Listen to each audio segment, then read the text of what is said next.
water to act liquid, and in air to act pretty soft and gassy, and so all the way around. Everything is pattern of energy. And I don't want you to think of the words pattern of energy as if the pattern were one thing and the energy another, as if a pattern were a thing made of something called energy. Energy and pattern are the same thing, because you will never find energy not in a pattern, or a pattern that is not energy. And if these things are inextricably associated, you can be sure there's some sort of conspiracy underneath the whole thing, and that they're really one.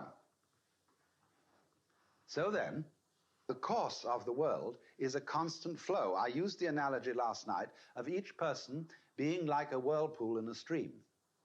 Now you see the form of a whirlpool, as you watch it, remains fairly constant. But the water, it never stays in it, you see. So in exactly the same way, all things and all people, all plants and whatsoever there is a form of constant change. It's changing perpetually, but it's changing in a certain dance. And the form of the dance remains constant until you get bored with it or it falls apart.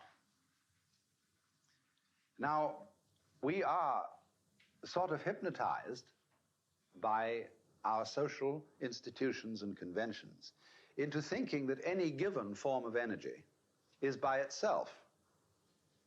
And that, for example, that I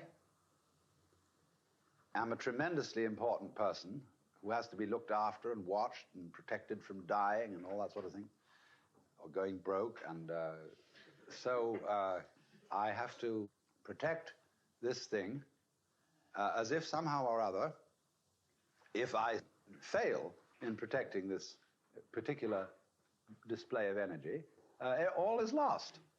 You see? Well, it isn't. But we're taught to think that way.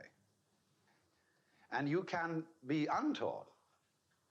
In other words, your mind can be wiped clean, and you can experience yourself as a whirlpool of energy in a stream, which is the Tao, which is the total course of nature, the energy field of the whole cosmos.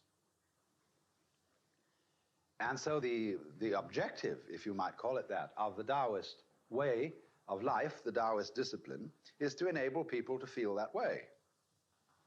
But to become transparent to yourself, to feel, in other words, that you are just like anything else around you. If something through which life is flowing, and you're sort of transparent, and you don't constitute a block in it.